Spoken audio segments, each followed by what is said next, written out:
Iran ആക്രമണത്തിൽ UAE-യിൽ പരിക്കേറ്റവരുടെ എണ്ണം 10ആയി. 2 ദിവസമായി മരണം റിപ്പോർട്ട് ചെയ്തിട്ടില്ല.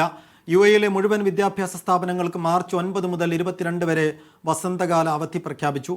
UAE വിമാന കമ്പനികൾ സർവീസ് ആരംഭിക്കുന്നത് അടുത്തയാഴ്ചയിലേക്ക് മാറ്റി. എന്നാൽ എയർ ഇന്ത്യ എക്സ്പ്രസ് നാളെ പുലർച്ചെ മുതൽ റാസൽ ഖൈമ വഴി പ്രത്യേക സർവീസ് പ്രഖ്യാപിച്ചു. കൊച്ചിയിലേക്കും സർവീസ് ഉണ്ടാകും. ഷിനോജ് ഷംസുദ്ദീൻ വീണ്ടും വിശദാംശങ്ങളുമായി. ഷിനോജ്, UAE-യിൽ നിന്നുള്ള വിമാന സർവീസുകളുടെ കാര്യത്തിലുള്ള പുതിയ അപ്ഡേറ്റ്, ഒപ്പം മുടങ്ങിക്കിടക്കുന്ന വിദ്യാഭ്യാസ സ്ഥാപനങ്ങളിലെ അല്ലെങ്കിൽ ഓഫീസിലെ കാര്യങ്ങൾ, വിദ്യാഭ്യാസ സ്ഥാപനങ്ങൾ കാര്യത്തിലൊക്കെ പുതിയ അറിയിപ്പുകൾ എങ്ങനെയാണ്?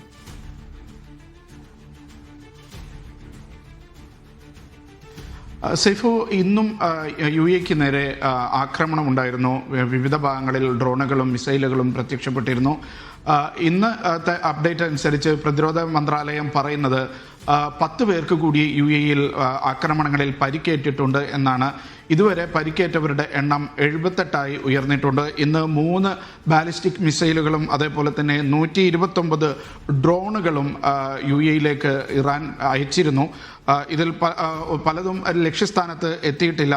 ഇതിൽ 8 ഡ്രോണുകളാണ് രാജ്യത്ത് പതിച്ച് പലയിടത്തും നേരിയ തോതിലെങ്കിലും നാശമുണ്ടാക്കിയത് എന്നാണ് UAE പ്രതിരോധ മന്ത്രാലയം അറിയിച്ചിട്ടുള്ളത്. നേരത്തെ സൂചിപ്പിച്ച പോലെ UAE-യിലെ വിദ്യാഭ്യാസ സ്ഥാപനങ്ങൾക്ക് മാർച്ച് 9 മുതൽ മാർച്ച് 22 വരെ വസന്തകാല അവധി പ്രഖ്യാപിച്ചിരിക്കുകയാണ്.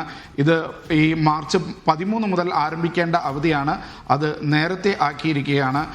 കഴിഞ്ഞ ഈ 6-ാം തീയതി വരെ UAE-യിലെ വിവിധ സ്ഥാപനങ്ങൾക്ക് വർക്ക് ഫ്രോം ഹോം അനുവദിക്കണമെന്ന് നിർദ്ദേശമുണ്ട്. അതിൻ്റെ കാര്യത്തിൽ കൂടുതൽ അപ്ഡേറ്റ് വരും മണിക്കൂറുകളിൽ നമ്മൾ പ്രതീക്ഷിക്കുകയാണ്.